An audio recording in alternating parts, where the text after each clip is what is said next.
Podemos fazer a leitura? Mas agora se manifestou uma justiça que provém de Deus, independente da lei, da qual testemunham a lei e os profetas. Justiça de Deus, mediante a fé em Jesus Cristo, para todos os que creem.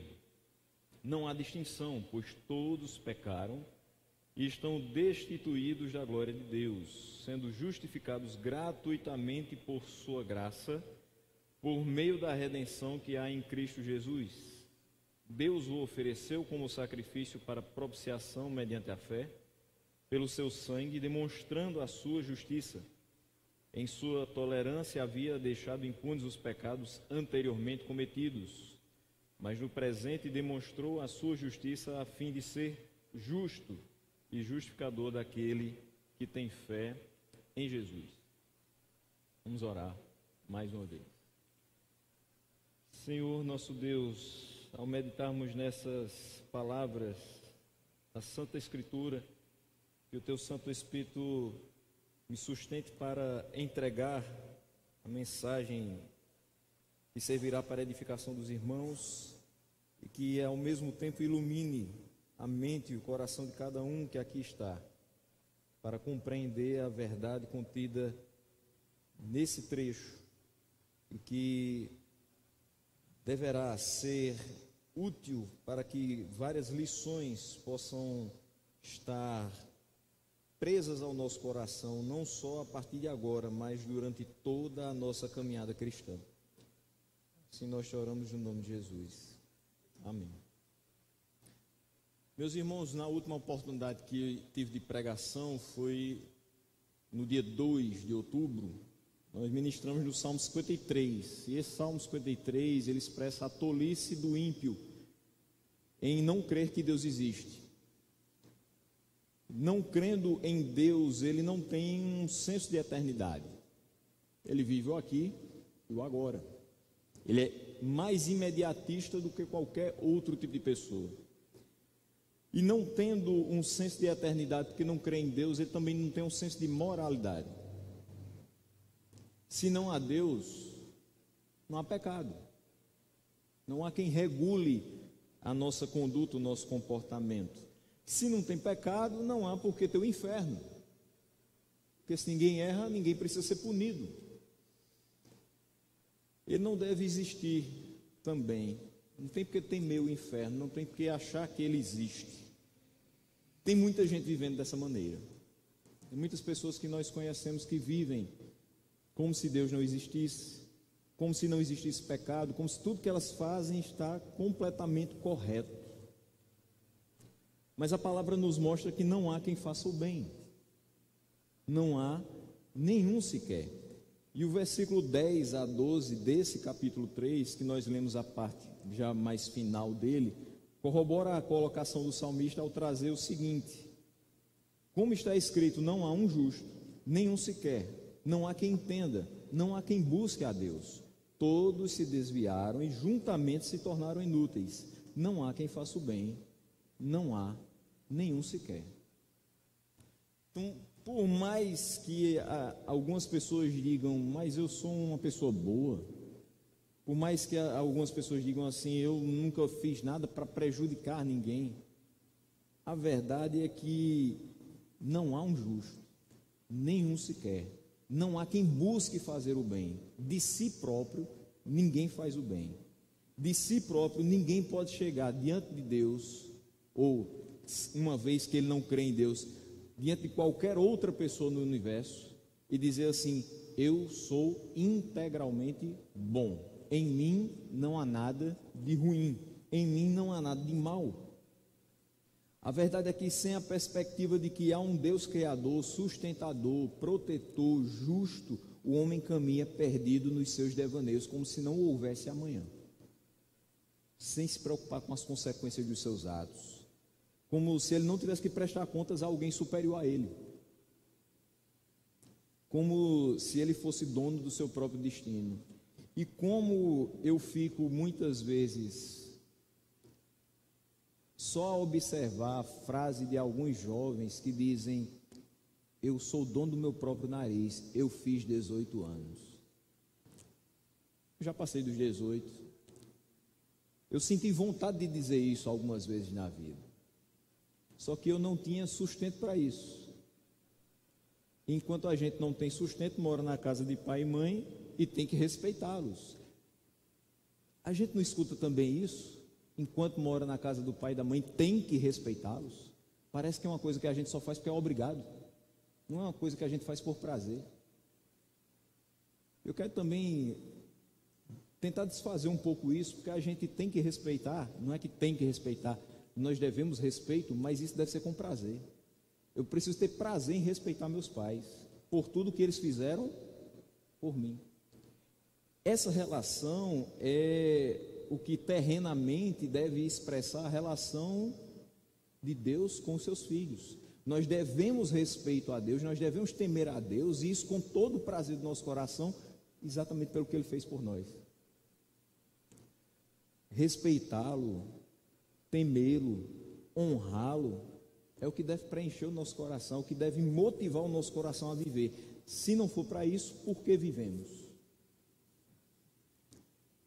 Essas pessoas que agem como se ele não existisse, como se elas fossem donas do próprio nariz, sem ser, assim como o jovem que acha que é dono do seu próprio caminho, também sem ser, mal sabe ela que a parte de Cristo não há salvação para a sua alma.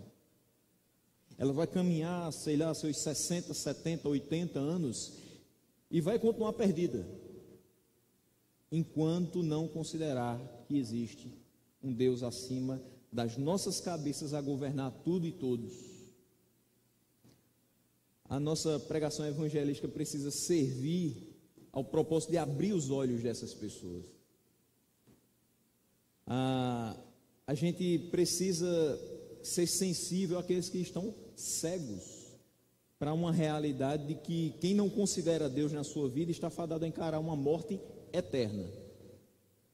E isso não é um mito, não é uma fábula, mas é o duro final do ímpio. Agora, quando a gente saía de casa, na rua principal do nosso bairro, estava acontecendo um velório. E eu disse a Angélica, naquela casa está acontecendo um velório. Passei de relance, mas deu para ver que existiam pelo menos ali umas 10 pessoas na garagem de uma casa, e ali estava um caixão, tudo decorado com a cor branca, pessoas entrando, pessoas saindo, carros começando a estacionar. Se aquela pessoa morreu em Cristo, ela tem a vida eterna. E se não? Se ela nunca conheceu Cristo, ou se ela teve até a oportunidade de escutar o nome de Cristo, mas ela nunca se rendeu aos pés dele. As pessoas que estão lá, exatamente agora, naquela garagem, se despedindo daquela pessoa, não tem a certeza de que a sua alma de fato descansará. Fora de Cristo é tormento, fora de Cristo é choro, e não choro de alegria, porque é preciosa aos olhos do Senhor a morte dos seus santos, mas dói no coração dos homens a morte dos ímpios. Nós não podemos deixar as pessoas morrerem sem saber que há salvação para elas, se de fato elas crerem no nome de Cristo. Nós precisamos ir além de frases do tipo: Deus tem um plano na sua vida. Sim, que plano é esse? Às vezes a gente passa a vida inteira dizendo: mas Deus tem um plano na vida de fulano, um dia ele vai se concretizar, mas a gente nunca apresentou o plano de salvação para ela. A gente tem que ir mais além do que entregar um panfleto e dizer assim: olha, Jesus te ama, certo, mas quem é Jesus? Às vezes essa pessoa não sabe quem é Jesus, às vezes ela não sabe quem é Jesus e se ele realmente se importa com ela.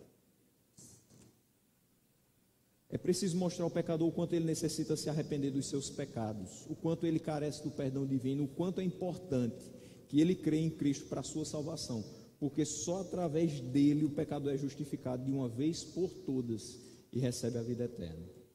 O versículo 21 que nós lemos diz o seguinte: mas agora se manifestou uma justiça que provém de Deus, independente da lei. Talvez na sua versão tenha assim: mas agora se manifestou sem lei a justiça divina. A justiça de Deus se manifestou na vida dos homens, não com o auxílio da lei. É isso que ele está querendo dizer. É isso que Paulo quer dizer aqui. Não é sacrifício de Cristo mais a lei. Não é graça de Deus mais a lei. A justiça se manifesta na vida dos homens sem o auxílio dessa lei. Não é a obediência à lei que garante que você seja justificado enquanto pecador. Se assim o fosse, ninguém seria justificado. Uma vez que a gente acabou de dizer, não há quem faça o bem. Não há um justo sequer. Então, se fosse por obediência à lei, ninguém seria salvo. É a obra sacrificial de Cristo, são seus méritos que nos garantem o perdão dos pecados. É pela fé nele, na eficácia da sua obra, que nós somos justificados. Na justiça procedente da fé não se admite qualquer mérito proveniente das obras. Ou seja, quando morrermos, nenhum de nós poderá pegar o saco de suas obras, colocar nos ombros e dizer: Senhor, está aqui, estou apresentando diante do Senhor. Estão aqui todas as minhas obras. Mereço ou não mereço o céu? Não é isso que poderá acontecer, porque na justiça que procede de fé não se admite qualquer mérito proveniente das obras. Até porque nossas melhores obras, nossos melhores atos de justiça não passam do que pode ser comparado ao trapo da imundícia. Então, se nós chegássemos diante de Deus e colocássemos na frente de todas as nossas obras, obras essas que Ele já conhece, não mereceríamos entrar no seu reino. Portanto, nós estamos em Cristo, e se estamos em Cristo, já não há condenação para nós. Nós repousamos tão somente na sua misericórdia e nas suas promessas. Tudo nos foi concedido gratuitamente. Deus nos reconcilia consigo mesmo ao sepultar os nossos pecados. Veja, nossos pecados são inúmeros, mas por graça, por misericórdia, eles são todos sepultados, para que haja essa reconciliação. O que é que você faz para isso? Nada. Qual o preço que você pagou por isso? Nenhum. Foi tudo dado gratuitamente para nós. Mas ele diz que essa justiça que provém de Deus, independente da lei, ela foi testemunhada pela lei e pelos profetas. O que Paulo quer dizer com isso? Ele acrescenta isso para que não parecesse que o Evangelho se opõe à lei. Pelo contrário. Nós, quando falamos que a justiça é gratuita, e isso é o Evangelho, é a justiça que nos é imputada de graça, por graça, isso não é contrário à lei. Ele negara que a justiça procedente da fé necessitasse da assistência da lei, mas ele insiste que ela é confirmada pelo testemunho da lei.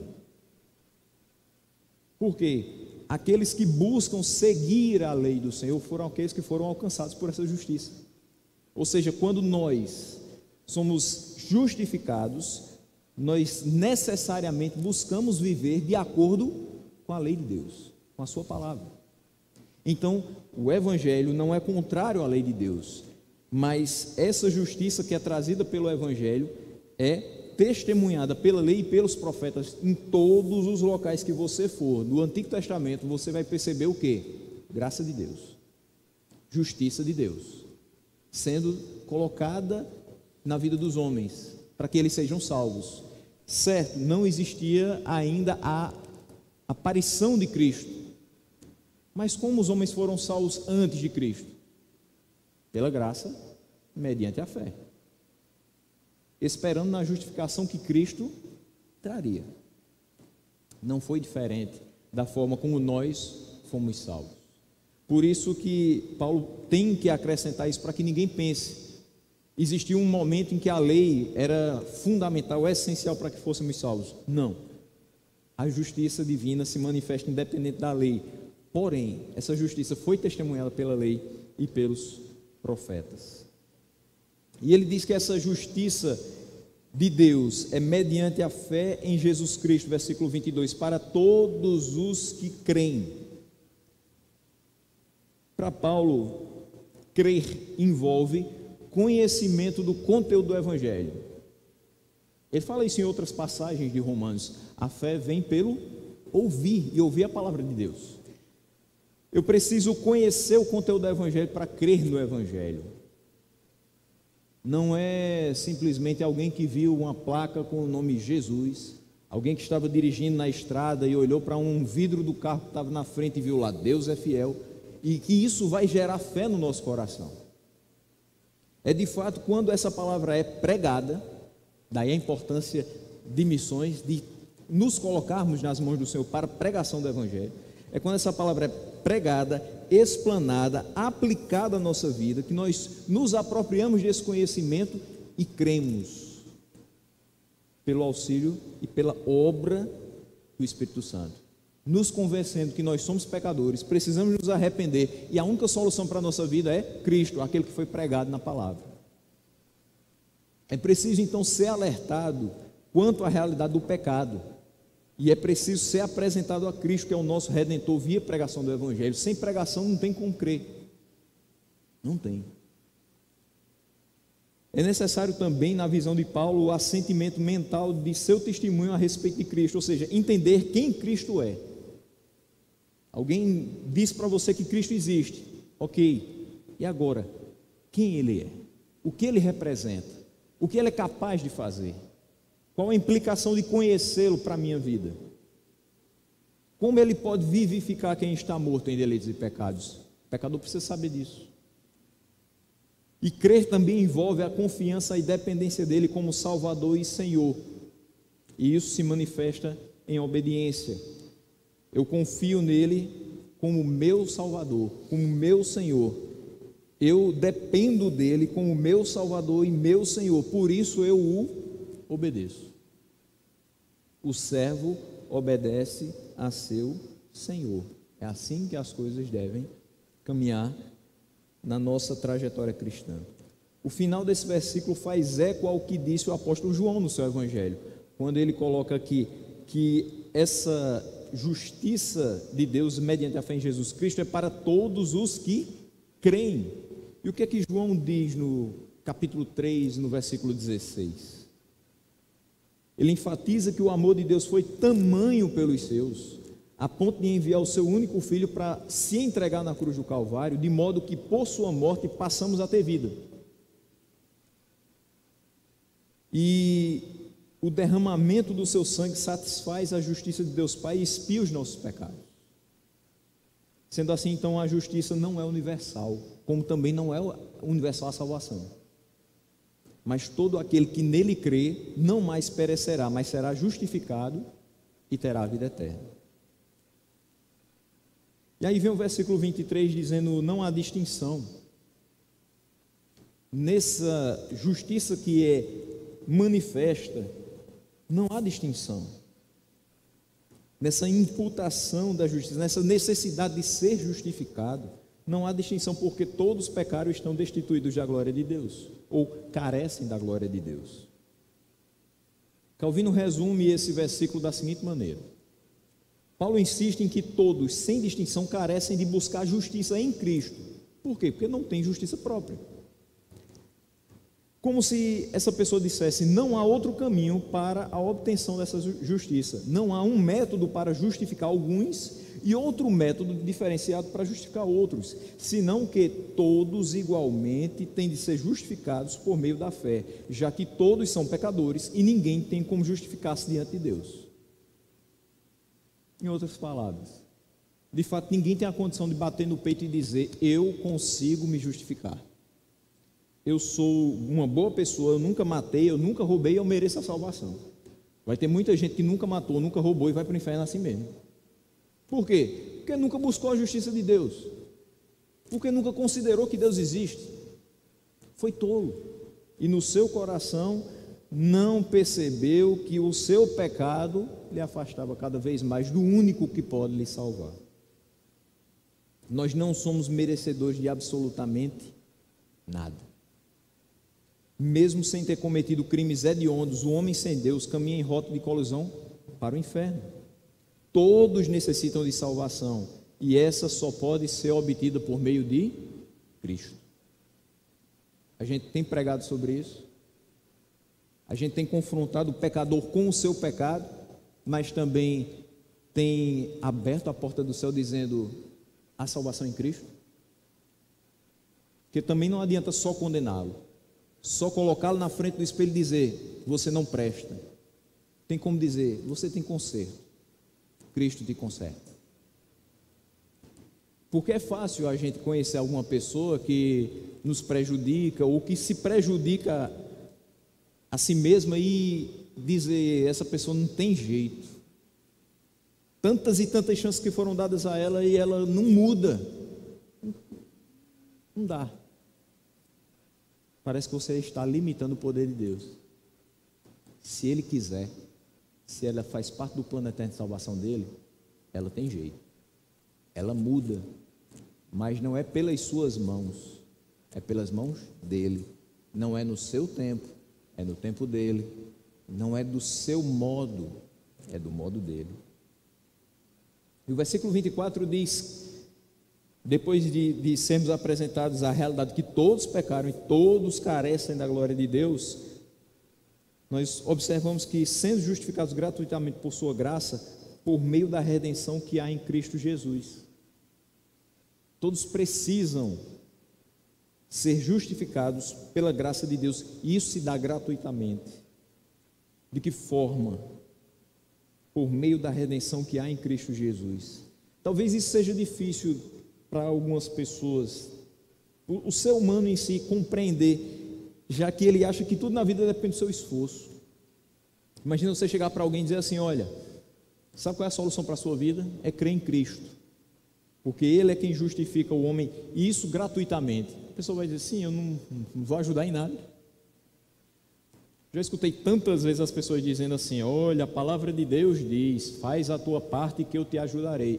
Eu sinceramente não encontrei esse versículo apócrifo até hoje. Porque na realidade qual foi a nossa parte? Pecar, cair. E a parte de Deus? Nos levantar. Sem Ele a gente continuaria no chão, a gente continuaria no lamaçal do pecado. Mas com Ele na nossa vida, nós somos novas criaturas. Mas o homem continua com esse pensamento: ele sem Deus, ele acha que pode tudo, que ele consegue tudo. Ele acha que com a sua inteligência ele vai mais além do que o próprio Deus que o criou.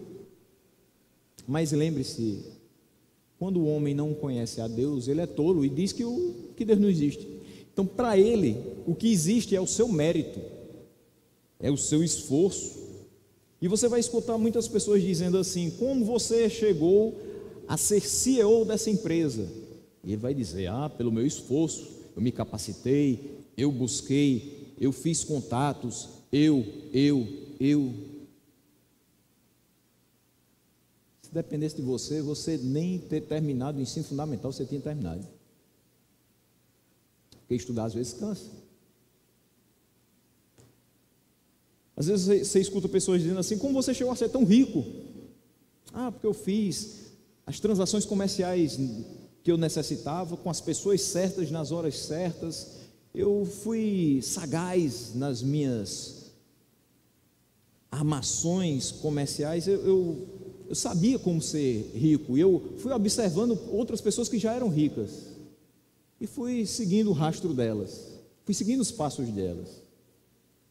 Interessante que, no final da vida, aquela que chegou na casa de um dos nossos vizinhos de bairro, tudo fica. E você pode ter sido a pessoa mais inteligente do mundo. Sem Deus, sua inteligência não valeu nada. Você pode ter sido a pessoa mais rica do mundo. Sem Deus, é só mais material para a traça corroer e a ferrugem comer. Na vida, nada depende do nosso esforço, sinceramente. Porque até o esforço que a gente empreende em alguma coisa é Deus agindo em nós. Você diz: hoje eu me esforcei tanto e eu passei meia hora de oração. Eu não estava conseguindo, mas hoje eu consegui. Eu me esforcei, eu fiquei meia hora orando. Não foi você que se esforçou. Foi Deus lhe empurrando para você dizer assim: você precisa orar. E você vai orar, porque eu estou aqui com você, lhe impulsionando a isso. E meia hora é pouco, você vai orar mais. Você precisa de mais.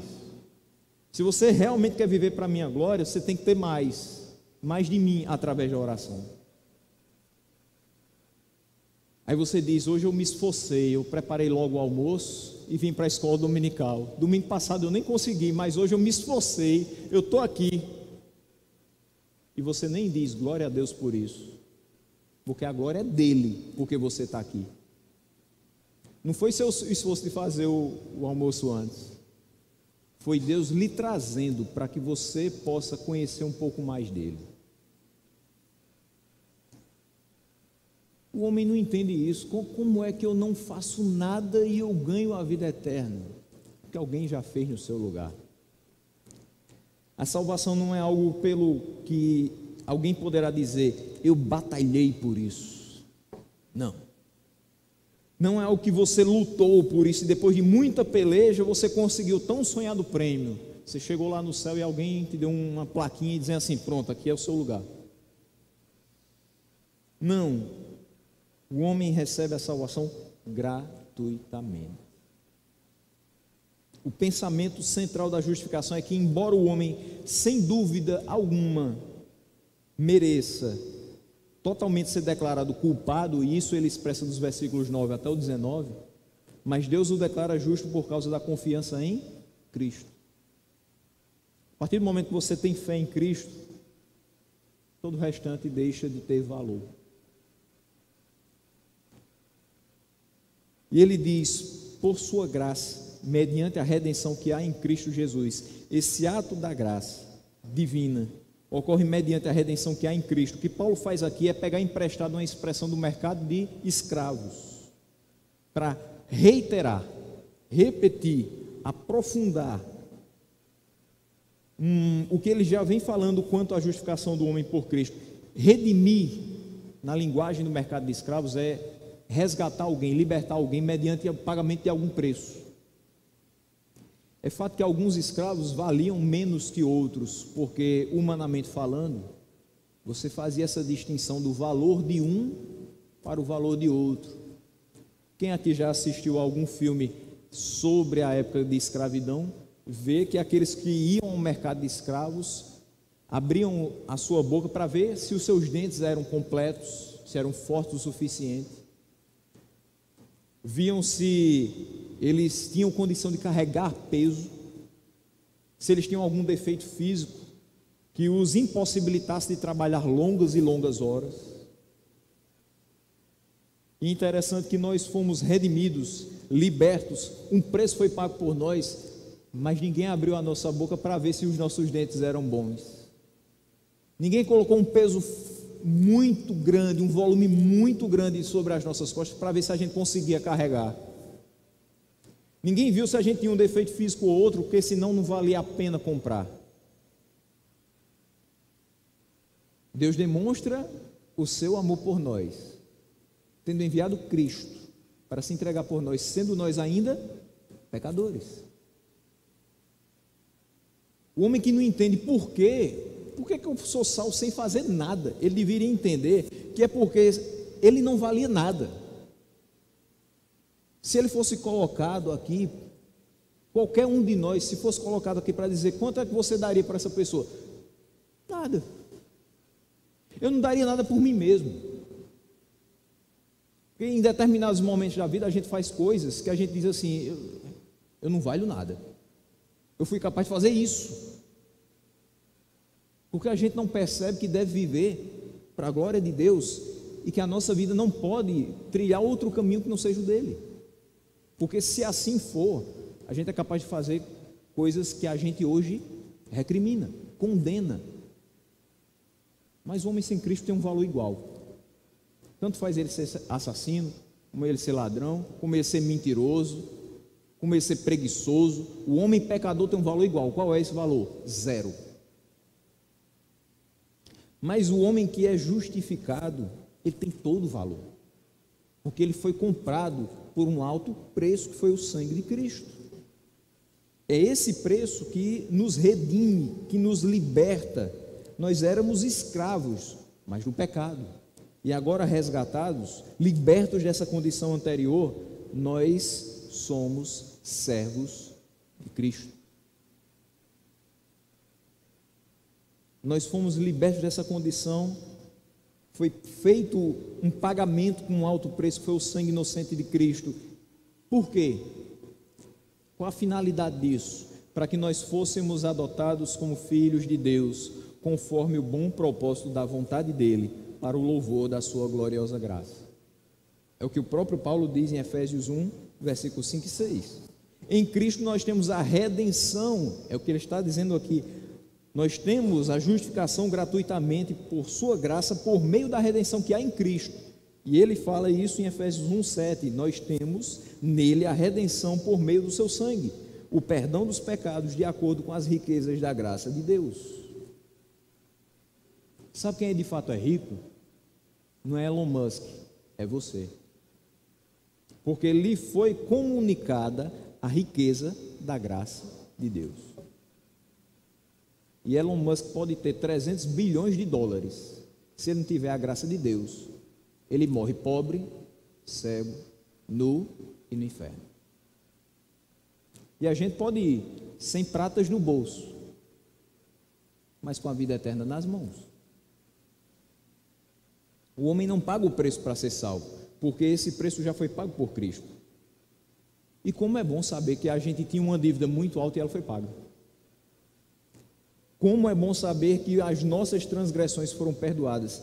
Quanto peso sai dos nossos ombros, porque foi depositado em Jesus e Ele tudo suportou por amor. O versículo 25 nos diz: Deus o ofereceu a Cristo como sacrifício para propiciação mediante a fé, pelo seu sangue, demonstrando a sua justiça. Em sua tolerância havia deixado impunes os pecados anteriormente cometidos. Quando ele fala como propiciação pela fé em seu sangue, a intenção de Paulo era usar uma única ideia ao declarar que Deus se reconcilia conosco quando nós colocamos toda a nossa confiança no sangue de Cristo. É pela fé que nós tomamos posse desse benefício, salvos pela graça, por meio da fé, mediante a fé. Ao falar somente sangue, como propiciação pela fé no seu sangue, nós sabemos que a fé é em Cristo, mas quando ele fala no seu sangue, ele não pretendia excluir as outras partes da redenção. Ao contrário, ele pretendia incluir tudo numa única palavra. Quando você fala em sacrifício, o que é que vem na sua cabeça? Sangue derramado. Quando você fala em cruz de Cristo, o que é que você vê quando olha para a cruz de Cristo? É o sangue dele sendo vertido em seu favor. Então ele pretendia colocar numa só palavra, e por isso ele faz menção do sangue, que é nele que nós somos lavados. E assim toda a nossa expiação é compreendida por essa metonímia da parte pelo todo. É o sangue de Cristo, mas a gente sabe que é Cristo como um todo.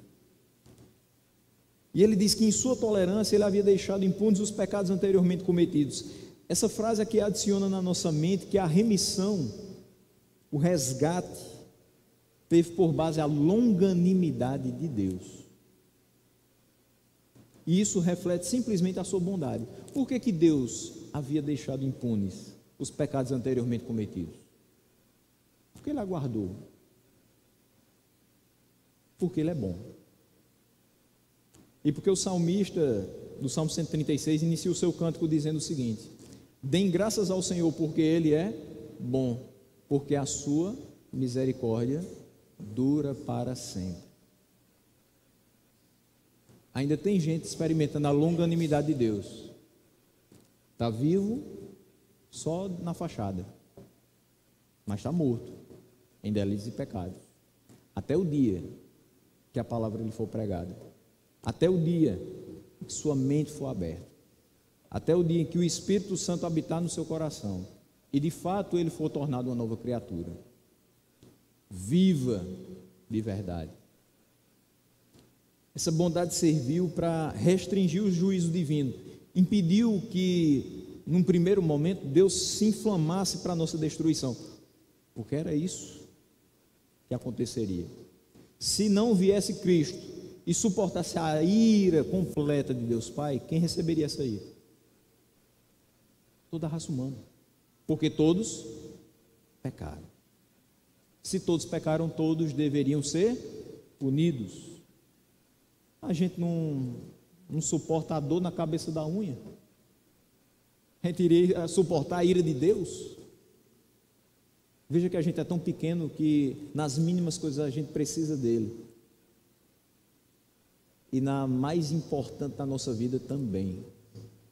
A gente precisa compreender a justificação para ver o quanto outras pessoas que caminham totalmente perdidas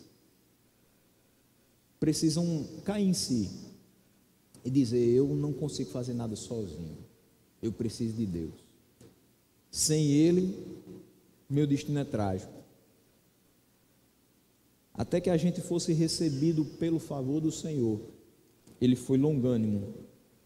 Hoje nós podemos dizer que somos salvos, somos filhos de Deus, e podemos dar graças ao Senhor porque Ele é bom, porque a sua misericórdia, a sua longanimidade durou para sempre. Nós tivemos a oportunidade de escutar a respeito de Cristo, de compreender a mensagem de Cristo, de nos colocar diante de Cristo, para sermos apenas instrumento nas suas mãos, para que outros venham a conhecê-lo e possam ser assim feitos seus filhos, a partir do momento que crerem no seu nome.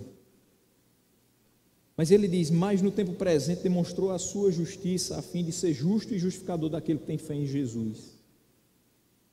Deus, em todas as épocas, havia dado provas da sua justiça, mas ao nascer o sol da justiça, essa justiça apareceu com maior resplendor.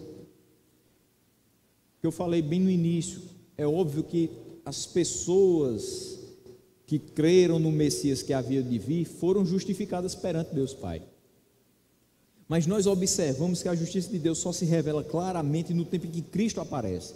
Você agora está vendo, é a questão material. Era visível agora a causa material da nossa justificação. Quem nos justifica? Esse ser, Cristo. Ele, pela sua obediência perfeita, satisfez o juízo do Pai. Ao tomar sobre si a nossa causa, Ele nos livrou da tirania da morte, por meio da qual nós fomos mantidos em cativeiro. A nossa culpa é cancelada pelo sacrifício expiatório que é oferecido por Ele. No presente, Ele demonstra a sua justiça. Quer dizer que antes as pessoas eram justificadas com base na fé daquele que ainda haveria de vir.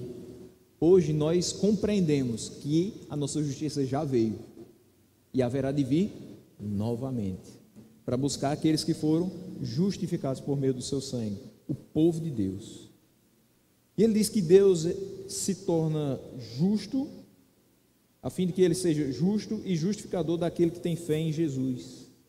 Então a nossa justificação traz esse aspecto duplo acerca de Deus. Primeiro, Deus é justo. Se eu digo Deus é justo, você pode dizer: sim, eu sei que Deus é justo. O que é que isso tem de especial nesse texto? Porque esse texto nos mostra que Ele é o único justo em seu próprio ser. Ao mencionar que todos pecaram e estão destituídos da glória de Deus, ao mostrar que nós não temos justiça própria, isso realça o caráter justo de Deus. Só Ele realmente é justo. E Ele não depende da justiça de um agente externo. Ele não precisa ser justificado. Ele é justo e justificador. Ele tem a justiça como um de seus atributos. Ninguém criado, nenhum ser humano possui justiça como seu atributo inerente a seu ser. Você não nasce justo. Você não é justo por suas próprias convicções. Inúmeras vezes a gente acaba falando: isso não é justo. Por que determinadas coisas na nossa vida nós consideramos que não são justas? Porque são praticadas por homens igualmente injustos como nós. Mas quando é Deus que faz na nossa vida, nos leva a determinadas decisões, nos leva a determinadas ações, não tem como dizer que é injusto, porque Ele de fato é justo em todos os seus desígnios. Não há um justo sequer. Isso só realça, como eu já falei, o caráter justo de Deus. Ele é o único que pode exercer verdadeira justiça sobre a sua criação. Nessa semana foi comemorado o Dia das Crianças, dia 12, na quarta-feira. E um famoso ator, preso por pedofilia, foi solto no Dia das Crianças. Uma piada de mau gosto da nossa justiça brasileira. Muita gente se levantou nas redes sociais e disse assim: isso não é justo. Mas tenha certeza que se aquele homem não vier a conhecer a Deus e se render a Ele como seu único e suficiente Salvador, como Senhor da sua vida, aquilo que não foi justo aqui na terra encontrará justiça no final de seus dias. Deus é justo. Deus é justo quando nos salva, sendo nós ainda pecadores, mas confiados no sacrifício de Cristo. E Deus é justo punindo aquele que desconsidera Cristo, não se apropria pela fé do seu sacrifício e comete toda torpeza na face da terra. Deus é justo. E Ele é justificador daquele que tem fé em Jesus. Ele, de forma alguma, Ele oculta as suas riquezas no seu ser. Existem atributos que de fato são incomunicáveis, mas esse foi comunicável.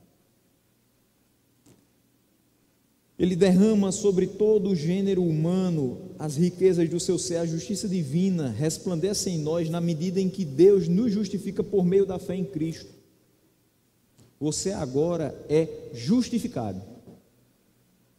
Você não é justo como Ele, mas é justificado, porque a justiça de Cristo é colocada no seu ser. Ela resplandece em nós na medida que nós cremos nele. Conclui-se disso então que todos os homens são injustos e estão perdidos até que o remédio celestial lhes seja oferecido. Por isso que eu disse, a não ser que ele se dobre. Eu não desejo o mal daquele homem. Ele tem solução, mas ele precisa de Cristo. Por ele mesmo, ele consegue sair do lamaçal em que ele está inserido? Não, é dali para pior.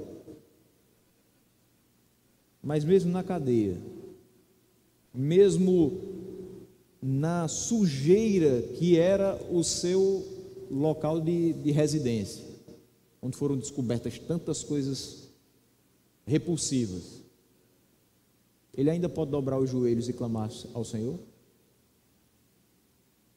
Basta que a palavra seja pregada a ele. Mas quantos têm se colocado à disposição do Senhor para pregar a esse tipo de gente? Nós não éramos melhores que ele, e nós só somos o que somos hoje por causa de Cristo. A posição que o crente deve ter com relação ao perdido não deve ser de arrogância. Eu sou melhor porque eu tenho a Cristo, eu sou melhor porque eu tenho a verdade nas minhas mãos.